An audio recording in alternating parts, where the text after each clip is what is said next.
Hello guys, welcome to my YouTube channel VR classes. So guys, यहाँ पे आज हम स्टार्ट कर रहे हैं class 10 mathematics chapter real number से एक्सरसाइज 1.3। ये एक्सरसाइज बेसिकली बेस है कॉन्ट्राडिक्शन मेथड के ऊपर। कॉन्ट्राडिक्शन मेथड के ऊपर। अब ये कॉन्ट्राडिक्शन मेथड है क्या, पहले इसको समझते हैं, उसके बाद एक्सरसाइज 1.3 के ऊपर आएंगे।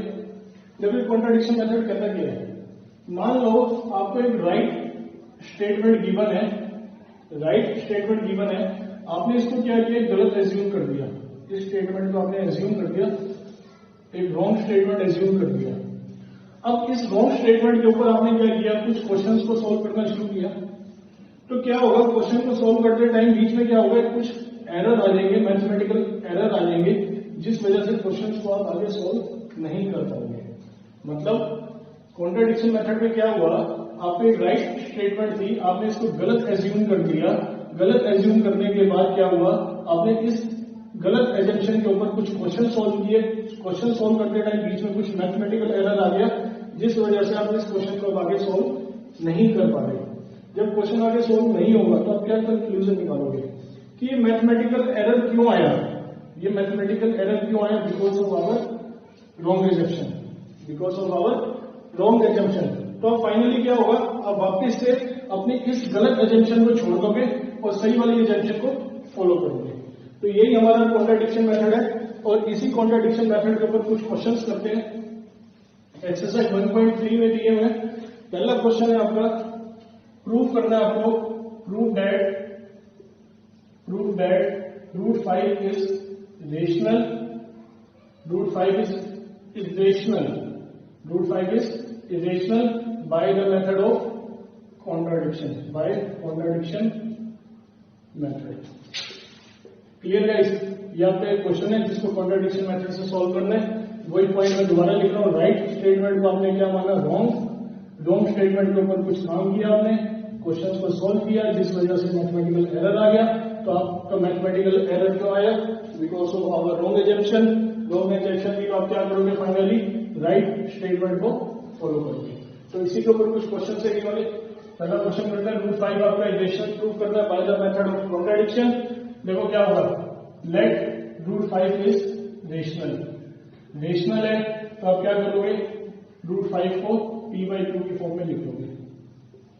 समझ बात ये कि आपके पास सही स्टेटमेंट थी इरेशनल, इरेशनल आपके पास सही स्टेटमेंट, आपने इसको क्या मान लिया, गलत मान लिया। तो हमने क्या किया, रूट 5 को रेशनल मान लिया। रेशनल है तो p/2 की फॉर्म में होगा, जहां पे where p and q are integers, p and q are integers and q not equal 0। समझाई बात मेरी कि रूट 5 को p/2 की फॉर्म में माना, p q कैसे इंटीजर्स है, p q इंटीजर्स है और जिसमें q नॉट इक्वल 0, ये रेशनल की प्रॉपर्टी है सारी। क्लियर। अब देखो एक स्टेटमेंट और लिखना, suppose p and q have at least, p and q have at least one common factor other than one। देखो इस पॉइंट को भी मैं समझाता हूं, ये पॉइंट है क्या, p and q have at least one common factor other than one, then we divide p and q, we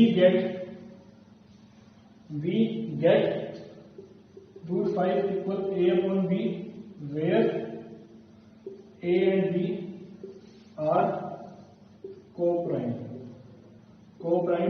number, where a and b are co-prime number, in which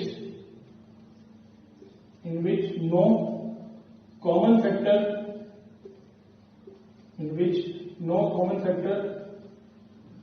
other than 1। देखो पहले इसको इतना समझते हैं, उसके बाद question को आगे बढ़ाएंगे।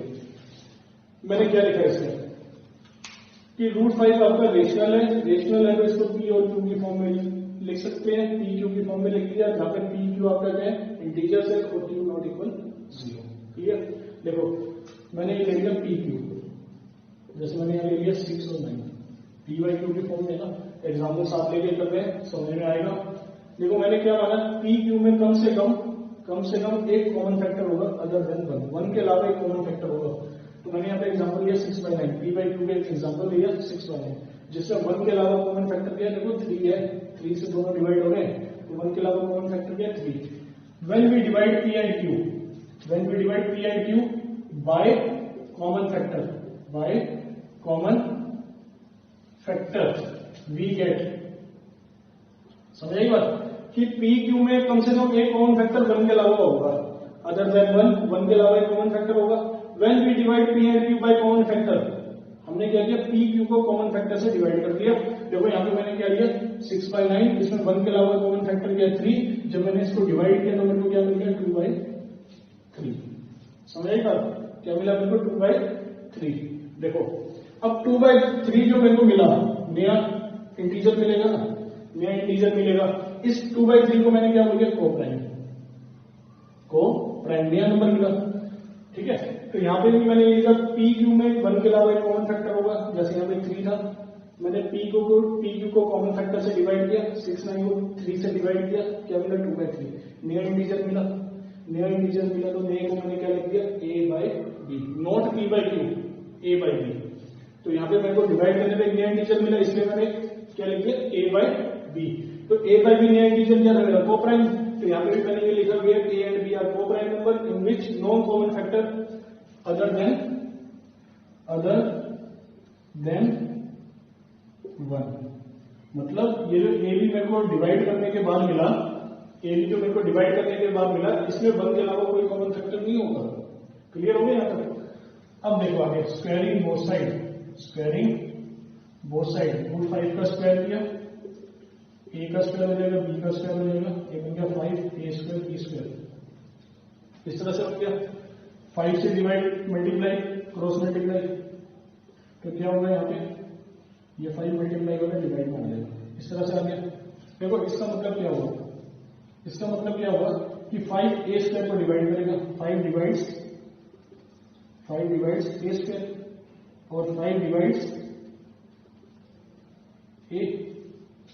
समझ आ रही है ना बात? ये कि रूट 5 का मैंने स्क्वायर कर दिया, स्क्वायरिंग बोथ साइड किया, तो रूट 5 का स्क्वायर हो गया 5, इधर हो गया a² b², तो यहाँ पे क्रॉस मल्टीप्लाई किया 5b², 5 इसके नीचे आ गया, a² 5, तो 5 क्या होगा? a को भी डिवाइड करेगा और a² को भी डिवाइड करेगा. अब इसके बाद देखते हैं.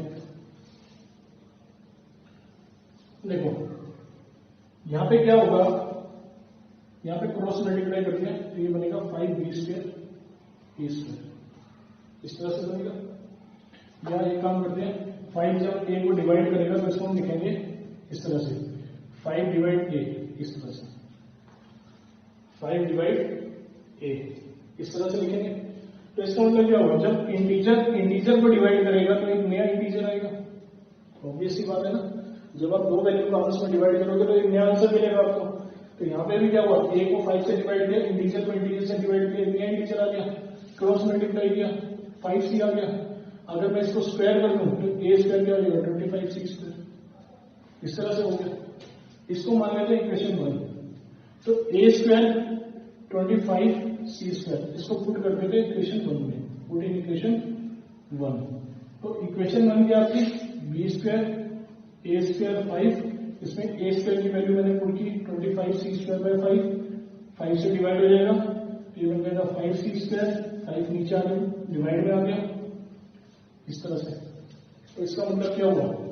5 divides b² and 5 divides b. Clear guys? समझ आए यहां तक? अब इसके बाद देखो, अब इसके बाद स्टेटमेंट लिखने वाला हूं यहां पे साइड में, स्पेस कम है समझ में, लेकिन सबको आएगा. 5 डिवाइड a, 5 डिवाइड b. देखो इसका मतलब क्या होगा? This mean 5 divide both a and b. समझ आ रहा है कि 5 a को भी डिवाइड करना है, 5 b को भी डिवाइड करना है. सो a and b, so a and b have at least one common factor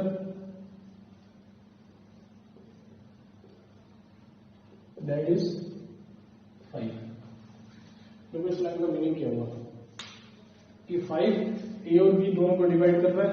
हमने यहाँ पे लिखा था ए बी मेरा कोप्राइम नंबर है जिसमें 1 के अलावा कोई कॉमन फैक्टर नहीं होगा, लेकिन यहाँ पे कॉमन फैक्टर क्या आ गया, 5 आ गया। यहाँ पे कॉमन फैक्टर क्या आ गया, 5 आ गया।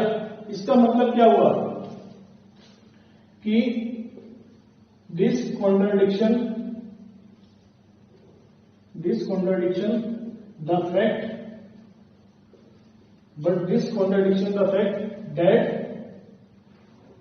A and B are co-prime। देखो यहाँ पे मैंने लिखा this means 5 divide both A and B, so A and B have at least one common factor that is 5। A और B को 5 दोनों डिवाइड कर रहे हैं, 5 A और B दोनों को डिवाइड कर रहा है, इसका मतलब 5 कॉमन फैक्टर हो गया। लेकिन यहाँ पे क्या था, A B तो को-प्राइम था ना, A B को-प्राइम था जिसमें 1 के अलावा कोई कॉमन फैक्टर नहीं होगा, तो यहाँ पे कॉमन फैक्टर 5 आ रहा है। समझ आ रही बात? तो इस कॉमन फैक्टर 5 ने क्या किया, हमारे इस वाले पॉइंट को कि ए बी जो को-प्राइम था इस वाले पॉइंट के लिए कॉन्ट्राडिक्शन का काम किया। कॉन्ट्राडिक्शन का मतलब कि हमारी इस बात को गलत प्रूफ कर दिया इसने कि ए बी को-प्राइम नंबर है। समझ आ रही बात कि 5 कॉमन फैक्टर है, 5 जो कॉमन फैक्टर है, तो इस कॉमन फैक्टर ने क्या किया, इस वाले पॉइंट को a and b are coprime, इसको कॉन्ट्राडिक्शन हो गया इसका, मतलब इस बात को गलत प्रूफ कर दिया इसने कि ए बी का तो आप यहाँ पे कह रहे थे कि को-प्राइम नंबर है, कोई कॉमन फैक्टर नहीं होगा, यहाँ पे तो कॉमन फैक्टर 5 आ गया, तो इसका मतलब क्या हुआ, कॉमन फैक्टर 5 आ गया, तो इसका मतलब भी आपकी स्टेटमेंट गलत होगी। समझिए बात? तो इस 5 ने आपके ए बी को-प्राइम वाली बात को गलत प्रूफ कर दिया। ओके, तो आगे देखो, this contradiction has arisen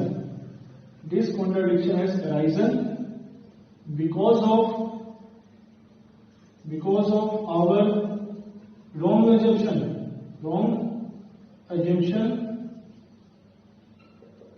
that is root 5 is rational।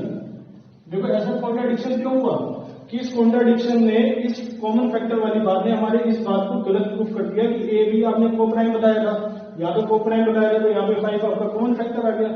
लेकिन ऐसा कॉन्ट्राडिक्शन क्यों हुआ, ऐसा एरर क्यों आया, ये वाला देखो एरर आ गया, ये एरर क्यों आया, because of our wrong assumption, कि हमने यहाँ पे गलत एजम्पशन ले ली थी जिस वजह से ये एरर आ गया। समझ आई बात कि हमने गलत एजम्पशन ले ली। So we conclude that root 5 is irrational। that is the final answer। Clear guys? I hope ये आपको समझ आया होगा। एक बार मैं इसको दोबारा रिपीट करता हूं, वही कॉन्ट्राडिक्शन वाला मेथड कि हमारी कोई बात सही है, हमने उसको गलत माना, उसके ऊपर हमने कुछ क्वेश्चन सॉल्व करे, बीच में मैथमेटिकल एरर आ गया, हमने कंक्लूजन निकाला कि मैथमेटिकल एरर क्यों आया, क्योंकि हमने गलत एजम्पशन ली थी और हम राइट एजम्पशन को ही फॉलो करेंगे। देखो ये क्वेश्चन इसी के ऊपर है सारा कि रूट 5 को पहले हमने रेशनल माना, रेशनल है तो इंटीजर्स हो गए पी क्यू इंटीजर्स है क्यू 0 के इक्वल नहीं होगा, और यहाँ पे मैंने क्या माना, P Q have at least one common factor other than 1। इसमें एक कॉमन फैक्टर होगा, डिवाइड करने के बाद इसको हमने को-प्राइम बना दिया, नया नंबर मिलेगा, स्क्वायरिंग करा, मल्टीप्लाई किया, 5 ए को डिवाइड कर रहा है, ए को डिवाइड कर रहा है तो नया इंटीजर आ गया सी, मल्टीप्लाई किया, क्रॉस मल्टीप्लाई, स्क्वायरिंग करी, यहाँ पे बी, 5 बी को डिवाइड कर रहा है, तो यहाँ पे 5 ए और बी कॉमन फैक्टर हो गया।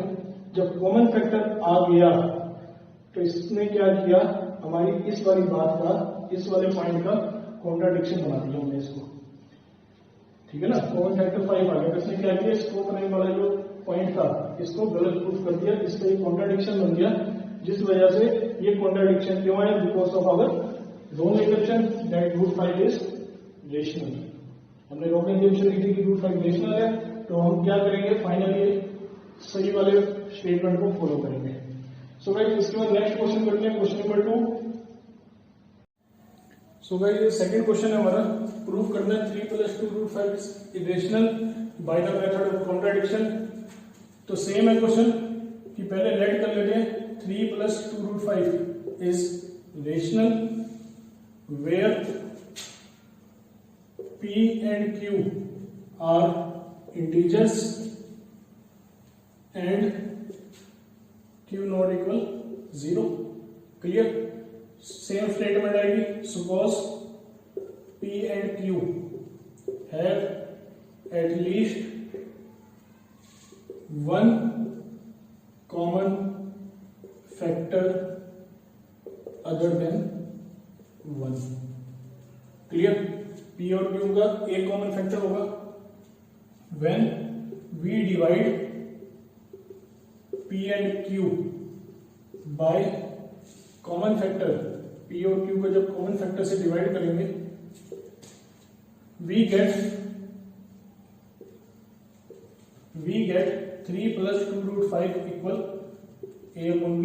we get 3 plus 2 root 5 ab, where a and b are coprime in which no common factor other than 1। देखो यहाँ पे जो स्टेटमेंट सारी सेम है। अब क्या करते हैं, 3 इधर आके माइनस का हो जाएगा, 3 माइनस का हो गया। क्लियर? 2 मल्टीप्लाई में तो इधर आगे क्या होगा, 2 डिवाइड में आ जाएगा। इस तरह से दोनों के डिवाइड में आएगा। अब देखो यहाँ पे क्या हुआ, 2 3 a एंड b RHS में 2 3 a and b are integers. ये सारे के सारे क्या होंगे, इंटीजर्स होंगे। क्लियर? ये सारे के सारे क्या होंगे, इंटीजर्स होंगे। ठीक है? अब ये सारे के सारे जब इंटीजर्स हैं, p by q की फॉर्म में है, तो इससे क्या पता लगा, 3/2 a2 by b 3/2 is rational. तो जब ये रेशनल है, ये पूरा का पूरा रेशनल है, तो इसका मतलब क्या हुआ, सो √5 इज ऑल्सो रेशनल। बात समझ आ रही है मेरी ये, कि जब ये रेशनल है, इसके इक्वल में √5 है, तो √5 भी रेशनल होना चाहिए। But this contradiction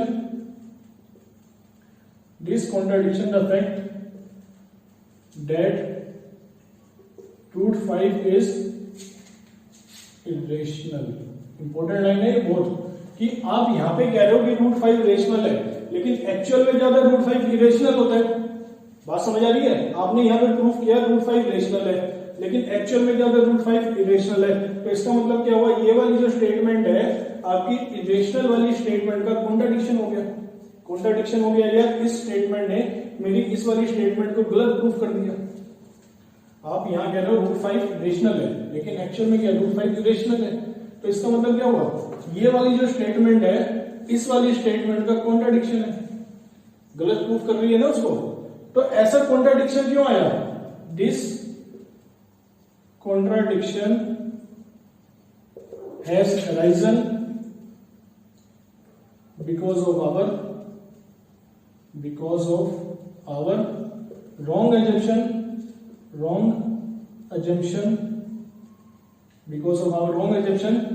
that is 3 plus 2 √5 is rational। देखो ऐसा क्यों हुआ, क्योंकि हमने इसको गलत एजम्पशन यहाँ पे फॉलो करी थी कि ये रेशनल है। वही बात है ना, कि सही बात को मैंने गलत मान लिया, उसके ऊपर मैंने क्वेश्चन को सोल्व किया, तो यहाँ पे क्या हो रहा है, मैथमेटिकल एरर आ रहा है, और हम क्या कर रहे हैं कि वही अपनी गलत स्टेटमेंट को गलत मान रहे हैं और वापस फाइनली हम इस पे आ जाएंगे। तो ऐसा क्यों हुआ, क्योंकि हमने इसको गलत एजम्पशन मान लिया था। So we conclude that 3 plus 2 √5 is irrational। I hope guys ये क्वेश्चन आपको समझ आया होगा कि कैसे स्टेटमेंट वाइज क्वेश्चन को किया गया है। इसके बाद आते हैं क्वेश्चन नंबर 3 में। क्वेश्चन नंबर 3, 4, 5 सारे क्वेश्चन सेम होंगे। तो यहाँ पे आपको वैल्यू दी हुई है 1/√2। देखो अब मैं सारे क्वेश्चन सॉल्व नहीं करूंगा, अब आपने खुद ही करने हैं। स्टेटमेंट सेम रहेगी, 1/√2 है।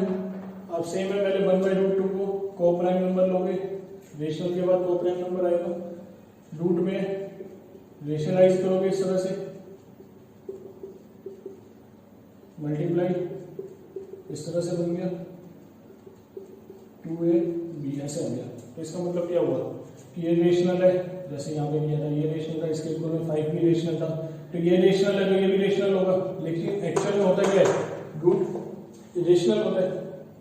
√2 इरेशनल होता है। तो उसके बाद सेम स्टेटमेंट है, सेम क्वेश्चन, सेम स्टेटमेंट, 5 की जगह आपको 2 लिखना है। इसके बाद एक क्वेश्चन है 7√5, रेशनल के बाद को प्राइम आ गया। अब ये √5 है, 7 मल्टीप्लाई में तो डिवाइड में आ गया। क्लियर? तो सेम स्टेटमेंट है, ये रेशनल है तो ये भी रेशनल होगा, लेकिन एक्चुअल में क्या होता है, √5 रेशनल होता है। समझ आ रही बात? सेम स्टेटमेंट, √5 इरेशनल होता है तो वही स्टेटमेंट आ जाएगी। इसके बाद है 6 + √2, ये भी देखो सेम है। पहले इसको p/q मानोगे, उसके बाद a/b आ जाएगा, यहाँ पे 6 इधर आगे माइनस का हो जाएगा। Clear guys? समझ आया ना? ये रेशनल है तो ये भी रेशनल होगा, लेकिन एक्चुअल में क्या होता है, √2 इरेशनल होता है। तो ऐसा कॉन्ट्रडिक्शन क्यों आया? क्योंकि हमने गलत एजम्पशन ले ली। सो 6 + √2 इज इरेशनल। तो थोड़ी सी देख देंगे टिपिकल सी एक्सरसाइज, लेकिन एक बार समझ आ गया ना तो सारे क्वेश्चन आप अपने आप करोगे। तो ये एक्सरसाइज 1.3 थी। अगली एक्सरसाइज में 1.4 के साथ मिलेंगे, तब तक आप इसको प्रैक्टिस कीजिए। अगर कोई क्वेश्चन में प्रॉब्लम है तो कमेंट बॉक्स में टाइप करके आप पूछ सकते हैं।